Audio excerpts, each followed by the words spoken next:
दोस्तों, स्वागत है आपका अपने चैनल विपन टेक्निकल ट्रेडिंग में। दोस्तों, आज बाज़ार ने अच्छा रिकवरी दिखाया। फ्राइडे को एक अच्छी मोमेंट आई जितनी भी बाज़ार ने 2-3 दिनों में लूज़ किया था, सारा का सारा आज बाज़ार ने रिकवर किया। तो क्या थे इसके रीज़न, क्या था मार्केट को आज रिकवरी करने का? तो दोस्तों, पूरा हम बाज़ार का आज रिव्यू करेंगे और मंडे को कैसा रह सकता है शेयर बाज़ार, पूरा हम प्रेडिक्शन करने की कोशिश करेंगे और एक लेवल देखेंगे कहाँ पे मंडे को ये ओपन हो सकता है और कहाँ पे क्लोजिंग दे सकता है। और इस वीक की जो वीकली जो क्लोजिंग है 7 सितंबर की, वहाँ पे क्या इसका लेवल रह सकता है क्लोजिंग के, पूरा हम एनालिसिस करने की कोशिश करेंगे। और दो बहुत ही बेहतरीन स्टॉक भी आज आपके लिए मैं लेकर आया हूँ जिसमें आप स्विंग ट्रेडिंग करके प्रॉफिट बना सकते हैं। तो दोस्तों, एफआईएस की क्या आज पोजीशन थी, यूएस मार्केट कैसी है, इंटरनेशनल इंडिकेटर्स कैसे हैं जो हमारी मार्केट को इफ़ेक्ट करते हैं, जिसके चलते आज मार्केट में रिवर्सल है। तो दोस्तों, पूरा हम एनालिसिस करने की कोशिश करेंगे। सबसे पहले आपको रिक्वेस्ट है, अगर आप मेरे चैनल पे नए आए हो तो सबसे पहले आप चैनल को सब्सक्राइब कर लो, बेल आइकॉन को ऑन कर लो, ताकि नई जब भी कोई वीडियो अपलोड हो सबसे पहले आपको मैसेज मिले। तो दोस्तों, वीडियो के एंड तक बने रहें, बिल्कुल भी वीडियो को स्किप करके ना देखें। तो दोस्तों, सबसे पहले बात नज़र मारते हैं एक बाज़ार पर। पहले अगर हम बात करें आज निफ्टी 50 की, तो निफ्टी 50 ने आज अच्छी रिकवरी दिखाई है। लगभग 1% ये आज इसने गेन दिखाया, 181 पॉइंट पॉजिटिवली क्लोज़ हुआ। निफ्टी बैंक की अगर हम बात करें तो इसने भी आज 1% का मूव दिखाया, 446 पॉइंट से ये पॉजिटिवली क्लोज़ हुआ। सेंसेक्स की अगर हम बात करें तो सेंसेक्स ने भी आज 555 पॉइंट का गेन दिखाया, लगभग 0.25% से थोड़ा ऊपर ही इसने क्लोजिंग दी है। तो आज सारे के सारे इंडेक्स आज जो पॉजिटिवली क्लोज हुए हैं। इंडिया विक्स की अगर हम बात करें तो आज इंडिया विक्स लगभग 0.6% आज नेगेटिव था, नीचे था। आज वॉलेटिलिटी काफ़ी रही, मार्केट ऊपर नीचे थी, तो जिसके चलते आज वॉलेटिलिटी काफ़ी बड़ी हुई थी। तो बाज़ार अंत में तीनों के तीनों इंडेक्स जो थे पॉजिटिवली क्लोज हुए। तो दोस्तों, कल भी मैंने आपको बताया था बाज़ार जैसे गिरा तो इतनी कोई घबराने वाली बात थी नहीं, क्योंकि यूएस के बाज़ारों में कोई इतनी दिक्कत थी नहीं, सारे बाज़ार ठीक ही, यूएस मार्केट से अच्छा ही रिस्पॉन्स आ रहा था। तो हमारे बाज़ार जो कल मंथली एक्सपायरी थी, जिसके चलते बाज़ार कल गिरे थे, क्योंकि पोजीशनें क्लोज़ होनी होती है, उसके चलते सारी मार्केट जो होती है वो मैनिपुलेशन में आ जाती है क्लोजिंग के एक्सपायरी के दिन। तो इसलिए मैंने कल भी आपको बताया था कि मार्केट बेशक कल एक्सपायरी करके गिर गया था, लेकिन अभी भी मार्केट स्ट्रॉन्ग है। अभी हम इसको पूरा एनालिसिस करेंगे। तो जिस लेवल पे मैंने आपको बताया था, आज इसने 2-3 दिन की जो कमजोरी थी सारी की सारी आज इसने रिकवर कर ली है। तो दोस्तों, हम पूरा एनालिसिस करेंगे, दोनों इंडेक्सों को एक एक करके समझने की कोशिश करेंगे और देखेंगे कौन से शेयर थे जिन्होंने आज मार्केट को संभाला था, एफआईएस ने क्या आज किया और डीआईएस ने क्या किया। सबसे पहले अगर हम निफ्टी की बात करें तो निफ्टी दोस्तों कल क्लोज था, प्रीवियस था इसका 19,253। आज ये ओपन होता है 19,258, लगभग ये 5 पॉइंट गैप अप खुलता है, फ्लैट ही खुलता है। वो खुलने के बाद फिर ये इसका जो लो था वो वही लो था जिस पे ये ओपन होता है 19,255, 3 पॉइंट से फिर नीचे आता। उसके बाद तो फिर बाज़ार सारा दिन ऊपर का ऊपर ही रहता, सारा दिन बाज़ार आप देख रहे हैं ऊपर ही रहता, और अंत में ये अपना हाई जो बनाता है 19,458 का हाई बनाता, और लास्ट में थोड़ा सा नीचे आके 435 पे ये क्लोज हो जाता, 180 पॉइंट का गेन करके लगभग 1%। तो इसके अगर हम टेक्निकल चार्ट के ऊपर देखें तो ये देखिए, इसने 3 दिन की जो इसकी कमजोरी थी, 3 दिन जो लगातार से गिर रहा था, यहाँ से लेकर ये 3-4 दिन की सारी इसने वीकनेस थी, जो आज एक ही दिन में सारी रिकवरी कर दी। जो बाज़ार 3-4 दिन लगातार गिरा था, सारा का सारा मार्केट बाज़ार ने आज एक ही दिन में सारा रिकवर कर लिया। और इसके अगर हम आरएसआई की बात करें तो आरएसआई भी आज इसका 51 के पास आ गया। तो आज इसने अपना 50 डेज़ की जो मूविंग एवरेज है उसको इसने टच कर दिया। कल मंडे को इसको जी अगर ब्रेक आउट करके ऊपर निकलेगा, इसका मिडल बोलिंजर बैंड की जो लाइन है ये वाली वाइट वाली, और 50 डेज़ मूविंग एवरेज दोनों पास ही है। मंडे को हो सकता है बाज़ार यहाँ के इसको क्रॉस करके थोड़ा ऊपर जा सकता है। तो निफ्टी जो मंडे को 500 का लेवल पार कर सकती है। तो एक बार फिर इसमें थोड़ी सी रिवर्सल आ चुकी है। मार्केट में स्ट्रेंथ है, मार्केट मजबूत है, कोई इतनी घबराने की बात थी नहीं। तो ये क्या होता है, एक्सपायरी के दिन चलते मार्केट में थोड़ा सा पोजीशंस जो होती है वो कैरी फॉरवर्ड होनी होती है, रिकवरी करनी होती है, जिसके चलते थोड़ी मैनिपुलेशन भी होती है मार्केट में एक्सपायरी के डे। तो इसलिए मार्केट थोड़ा गिरा था। आज मार्केट में सारे के सारे जो इंडिकेटर्स थे वो फेवर में ही थे, जिसके चलते मार्केट को अच्छा रिस्पॉन्स मिला। तो दोस्तों बात करेंगे आगे हम इसके कौन से शेयर थे। अगर आप दोस्तों ऑप्शंस में काम करते हो निफ्टी और निफ्टी बैंक में, तो ऑप्शन में अगर आप काम करते हो तो आपको पोजीशनें दोनों साइड की लेकर चलना चाहिए। कॉल और पुट अगर आप बाइंग करते हो तो जैसे अब आप अगर बाइंग कर सकते हो, क्योंकि आज इंडिया विक्स जो है 5.5% 5.6% लगभग नीचे है। मंडे को स्टार्टिंग में ही आप इसमें कोई भी अगर आपने ऑप्शन को बाई करना हो तो आप आईटीएम और एटीएम कॉल को बाई कर सकते हैं।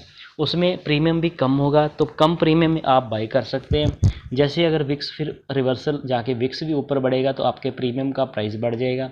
अगर मार्केट आपके फेवर में जाएगी तो आपको डबल बेनिफिट हो जाएगा। इस करके आप ऐसे प्रॉफिट निकाल सकते हैं। तो दोस्तों इस तरह से जब इंडिया विक्स ऊपर होता है तो उसका प्रीमियम बढ़ जाता है, नीचे होता है तो कम आ जाता है। ऑप्शन बाइंग करनी हो तो आपको विक्स जब नीचे हो तो फिर बाई करना चाहिए। ऑप्शन जब प्रीमियम जब ऊपर हो, विक्स ऊपर हो, फिर आपको सेलिंग करनी चाहिए। इस तरह से आप पूरा अपनी स्ट्रेटजी बना सकते हैं।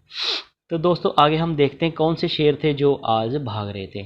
तो दोस्तों आज सबसे आगे था एनटीपीसी पावर का शेयर था, आज लगभग 4.5%, 230 रुपये का शेयर आज इसने 10 रुपये का मूव दिखाया।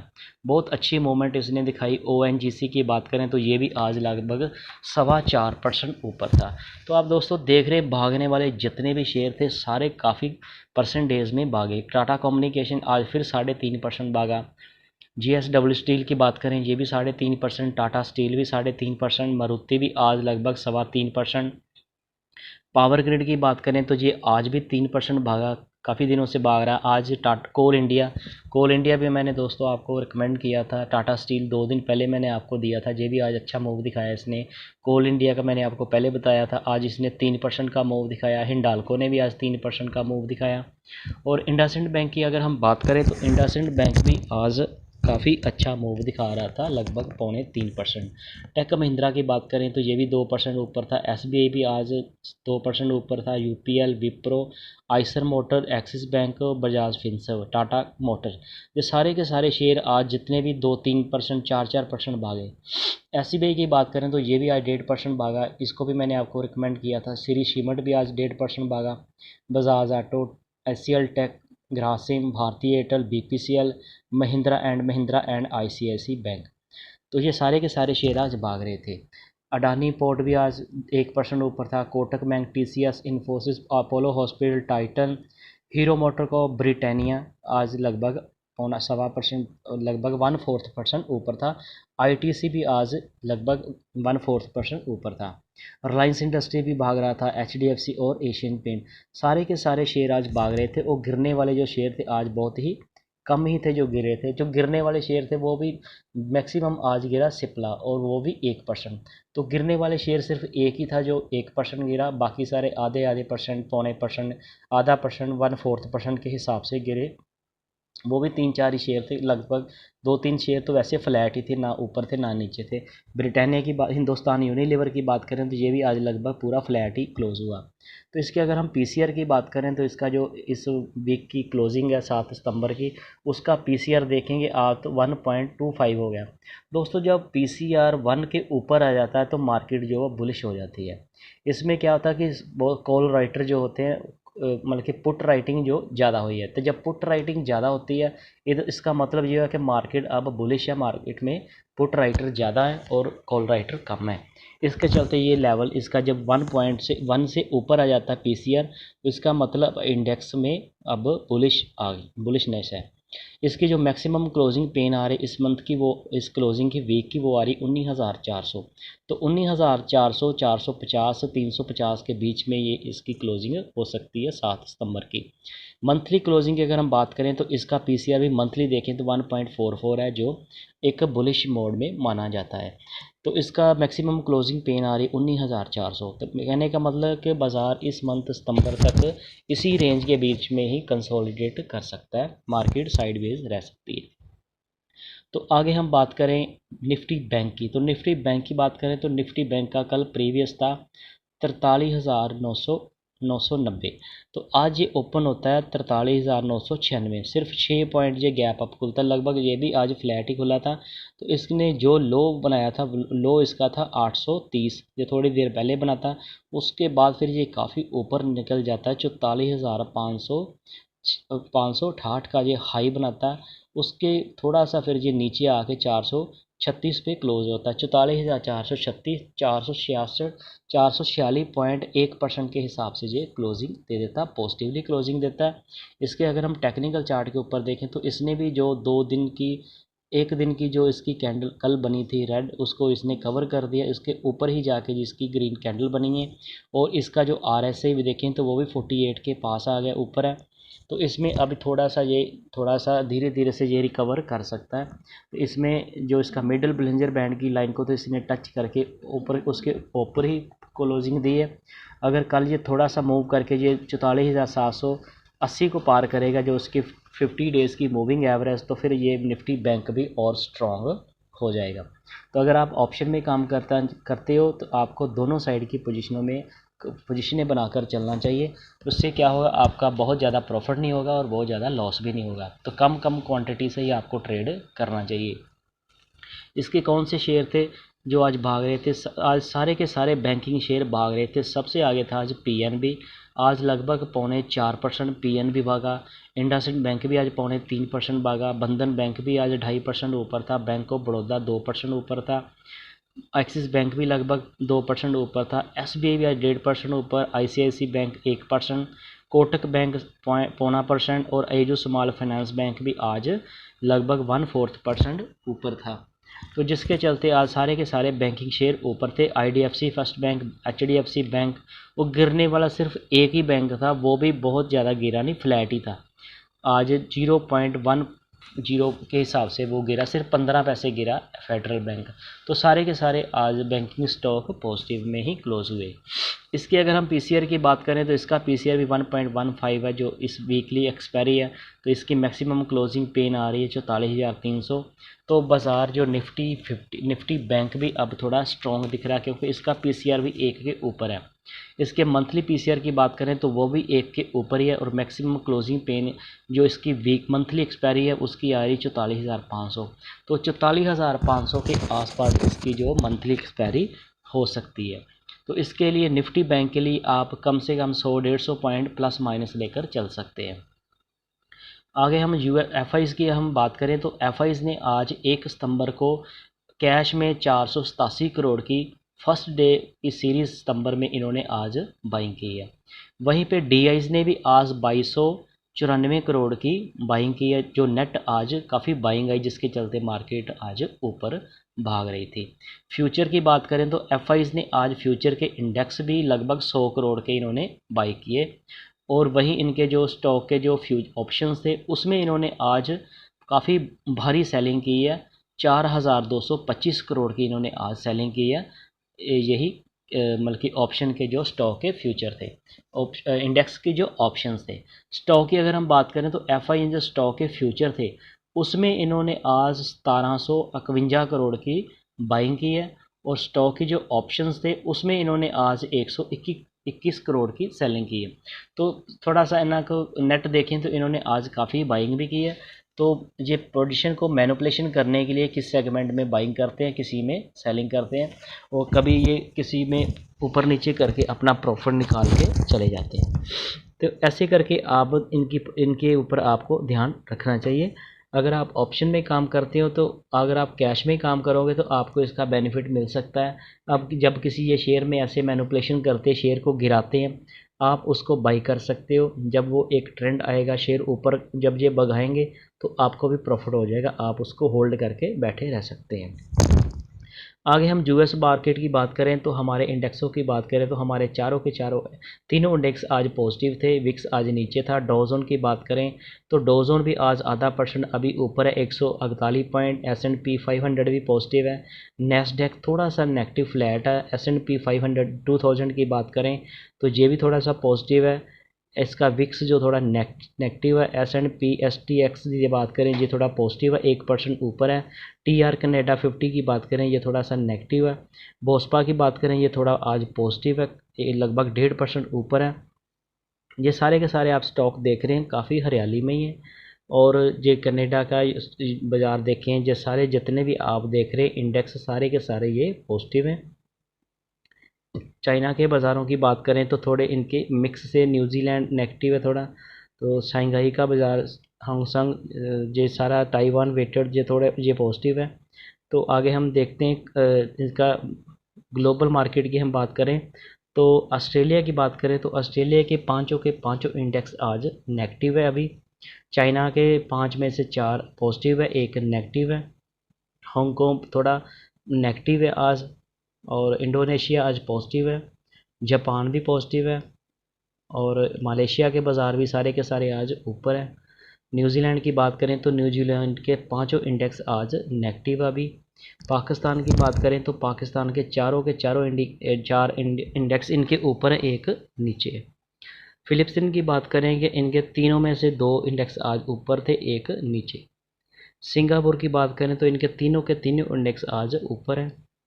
साउथ कोरिया के 2 पॉजिटिव और 3 नेगेटिव। श्रीलंका के दोनों नेगेटिव।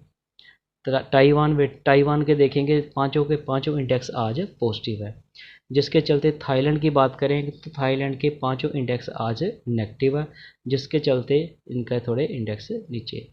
दोस्तों 2 बहुत ही बेहतरीन स्टॉक आज आपके लिए मैं लेकर आया हूं, जिसमें आप अपनी पोजीशन बना के स्विंग ट्रेडिंग करके इसमें प्रॉफिट बना सकते हैं। दोस्तों एल्कम लेबॉरेटरीज ये फार्मा सेक्टर की बहुत ही बड़ी दिग्गज कंपनी, अच्छी कंपनी है। ये नेक्स्ट निफ्टी 50 का पार्ट है, स्मॉल लार्ज कैप कंपनी है। तो इसमें आप अभी इसको हम अगर देखें तो ये आप काफ़ी थोड़ा सा करेक्ट हुआ। इसका ये आप देख रहे हैं जहाँ से कितना इसने करेक्शन दिखाई है। इसने जो अपना हाई बनाया था वो था इसका, यहाँ पे देखें 4215 के आसपास।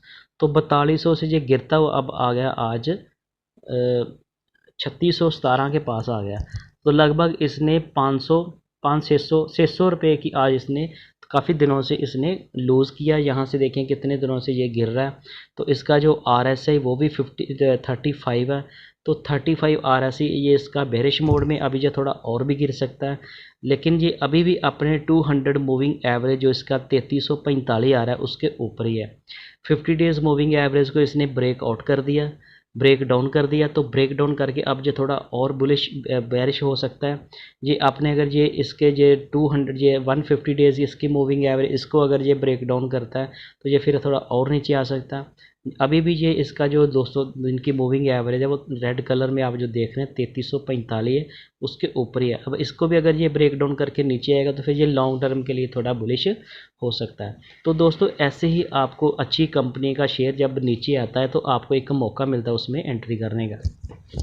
यही तो अगर मान लीजिए शेयर ऊपर ही जा रहा था आपने बाई करना होता है। मान लीजिए ये शेयर जब यहाँ पे आया था 4200 पे, इस पॉइंट पे मान लिया आपने बाई किया था तो आज यहाँ तक आ गया तो आपका क्या काफ़ी लॉस होना था। तो अगर पहले किसी ने यहाँ पे बाई किया हुआ तो उसने यहाँ पे प्रॉफिट बुक कर लिया। आपने वही फार्मूला लगाना। यहाँ जब ये यहाँ पे आ गया तो आपने मान लीजिए 100 शेयर बाई करना हो एग्जाम्पल के साथ, तो यहाँ पे आप पहले 20 शेयर बाई करिए। जहाँ से फिर अगर ये थोड़ा और जहाँ तक आ जाता तो फिर आप 20 शेयर ऐड करिए। जहाँ से अगर और नीचे आ जाता तो फिर आप 20 शेयर ऐड कर सकते हैं। ऐसे करते अगर ये 200 दिन की मूविंग एवरेज पे आता फिर आप ऐसे कर सकते हैं। मान लीजिए कि ये 3000 तक भी आ जाता तो आप अपने 5 बार 20 शेयर बाई करेंगे तो आपके पास 100 शेयर तो आ जाएगा। तो आपका जो एवरेज प्राइस वो बहुत ही बेहतरीन बन जाएगा। तो जैसे ये रिवर्सल फिर से ये ऊपर जाएगा, जैसे ये 3000 तक भी आ जाएगा तो आपका प्राइस मान लीजिए कि 32 होगा। तो 200 का आपको जैसे जैसे रिकवरी करेगा तो फिर आप अपने इसका टारगेट 4000 का या 4200 का रख सकते हैं। तो 1000 रुपये का आपको प्रॉफिट हो जाएगा। अगर आपने 100 शेयर बाई किया होगा तो आपका काफ़ी मोटा प्रॉफिट बन जाएगा। इस तरह से आप दोस्तों अच्छी कंपनियां के शेयर नीचे आते हैं उसमें एंट्री करने का एक बेनिफिट होता है, आपको मौका मिल जाता है। जो शेयर पहले ही भागे होते हैं उसमें एंट्री आप करके फिर आपको उसको थोड़ा कम क्वांटिटी से ही एंट्री दोनों साइड में आपको ये फार्मूला ही लगाना चाहिए। अगर शेयर आपको लगता है, मान लीजिए आपको जहाँ पे अच्छा लग रहा था कि ये शेयर काफ़ी भाग रहा है जहाँ से, तो अगर आपने जहाँ पे बाई करना होता तो जहाँ पे भी आप 20 शेयर ही बाई किए होते, फिर जहाँ पे आया फिर आप जहाँ पे 20 बाई करते, फिर जहाँ से आया 20 बाई करते। अब 2 बार समझ लीजिए कि और नीचे जाएगा तो फिर आप 20 बाई करेंगे, 2 बार 20, तो तब भी आपका प्राइस जो एवरेज में आ जाएगा। तो अगर यहाँ पे आपने सारा का सारा एक बार 100 शेयर यहीं पे बाई कर लिया होता, मान लीजिए कि आपने जहाँ पे पूरा का पूरा इन्वेस्टमेंट कर दी होती, तो आज इतनी नीचे आ जाता तो आपके पास फंड नहीं होता उसको एवरेज करने का, तो आपको फिर ये प्राइस तक आने के लिए फिर काफ़ी वेट करना पड़ सकता है। जहाँ पे देखिए जहाँ से इसने रैली दिखाई थी तो कितने दिन जगह लगातार ये भागा था। ये देखिए 3500 से, ये 3500 का प्राइस आ रहा है, ये वाला 3500, तो 3500 से लेकर ये 4200 तक इसने 700 रुपये का मूव दिखाया। कितने दिनों में लगातार ये भाग रहा था, 1 2 3 4 5 6 7 8 9 10 11 12 13 14 15 16 17 18 20 दिन इसने लगातार अप ट्रेंड दिखाया। तो 20 दिन की रैली में इसने 3500 से 4200 700 रुपये का मूव दिखाया। तो अब इसने उस 15 दिन, तो अब ये गिरने में इसने कितने दिन लगाए, 1 2 3 4 5 6 7 8 9 10 11 12 13 14 15 दिन में ये 700 रुपया ऊपर गया था, तो 15 दिन में ये 600 रुपया नीचे आ गया। तो इस तरह से जिग जैग करता है जब कोई अच्छी कंपनी का शेयर, तो आपको उसमें मौका मिल जाता है। आप ऐसे स्विंग ट्रेडिंग करके कितना प्रॉफिट बना सकते हैं, इसी से आप सारा समझ सकते हैं। अगर जहाँ पे आपने मान लीजिए किसी ने बाई किया तो जहाँ पे उसने प्रॉफिट बुक कर लिया, तो उसने 700 रुपया एक शेयर के पीछे प्रॉफिट मान ली किया, तो मान लीजिए कि उसने बहुत ज़्यादा नहीं 20 शेयर ही बाई किए होते तो ता भी उसका 14,000 रुपया उसका बन जाना था। तो अगर उसने फिर जहाँ पे प्रॉफिट बुकिंग कर ली थी, अब जहाँ से वो फिर बाई कर सकता है, तो जहाँ पे बाई करने के लिए उसको बहुत ज़्यादा नहीं, 3600 पे पहले उसने 3500 पे बाई किया था, तो 4200 पे उसने सेल कर दिया। अब जो 3600 पे बाई करेगा तो मान लीजिए जहाँ पे फिर वो 20 शेयर बाई कर ले, तो जैसे अब नीचे आ रहा है फिर 20, ऐसे कर करके वो करेगा, आपका प्राइस भी एवरेज में आ जाएगा। तो जैसे शेयर मूव दिखाएगा तो अच्छा प्रॉफिट बन जाएगा। ऐसे दोस्तों स्विंग ट्रेडिंग करके आप अच्छे स्टॉक में पैसा बना सकते हैं। तो आगे एक और बहुत बेहतरीन स्टॉक आपके लिए लेकर आए दोस्तों, वो है अपोलो टायर। दोस्तों अपोलो टायर का भी अगर हम देखें तो ये भी एक अच्छी करेक्शन में आया हुआ है शेयर, जहाँ से ये देखिए जहाँ इसने कितना हाई अपना बनाया था, ये 440 से ये गिरता हुआ आज आ गया 385, 15 और 40 55 रुपये इसने लूज़ किया कितने दिनों में, 1 2 3 4 5 6 7 8 9 10 11 12 13 14, ये लगभग इसने 16-17 दिनों में इसने 55 रुपये इसने लूज़ किया। तो लगभग ये अपने 15% ये शेयर गिर चुका अपने हाई से। तो 15% अगर और गिरने तक आपके पास कैपिटल हो इसको एवरेज करने के लिए, तो आपका जैसे ये रिवर्सल आएगा आपका अच्छा प्रॉफिट होगा। इसने जो अपना 250 डेज़ की मूविंग एवरेज उसको इसने ब्रेक डाउन किया, ये इसकी 50 डेज़ की मूविंग एवरेज 411, इसको इसने ब्रेक डाउन करके अब ये नीचे आ गया। ये इसका 150 डेज़ की मूविंग एवरेज इसको भी इसने ब्रेक डाउन कर दिया, नीचे आ गया। अभी इसके जो रेड कलर की आप लाइन देख रहे हैं, ये इसकी 200 डे मूविंग एवरेज का प्राइस है, जो 365 से नीचे 60 के पास है। तो वहाँ इसको भी अगर ये ब्रेक डाउन करता है तो ये फिर थोड़ा सा लॉन्ग टर्म के लिए बेरिश हो सकता है। लेकिन आपने तो वही शेयर खरीदना जब अच्छी कंपनी का शेयर थोड़ा नीचे आया हो। अगर पहले आपने जहाँ पे बाई कर लिया सारा पैसा लगा दिया, तो फिर जहाँ पे आपको झेलना पड़ सकता है। तो दोस्तों इस तरह से आपने ये स्ट्रैटेजी लगानी होती है। जब भी किसी शेयर को कैश में आपने बाई करना हो तो कम क्वांटिटी से ही बाई करना चाहिए। अगर कम क्वांटिटी से आप बाई करोगे तो ऊपर जाएगा तो कम क्वांटिटी से आपको प्रॉफिट मिल जाएगा। अगर शेयर नीचे आ जाएगा तो आप उसमें थोड़ा थोड़ा सा एवरेज करके उसमें अपना प्राइस एक्यूमुलेट कर सकते हैं। तो दोस्तों ऐसे आपको करना चाहिए। दोस्तों उम्मीद है कि आपको ये मेरी इन्फॉर्मेटिव वीडियो अच्छी लगी होगी। अगर आपको ये मेरी वीडियो अच्छी लगी तो मेरे चैनल को सब्सक्राइब करना, वीडियो को लाइक करना, अपने दोस्तों के साथ शेयर करना। Thank you.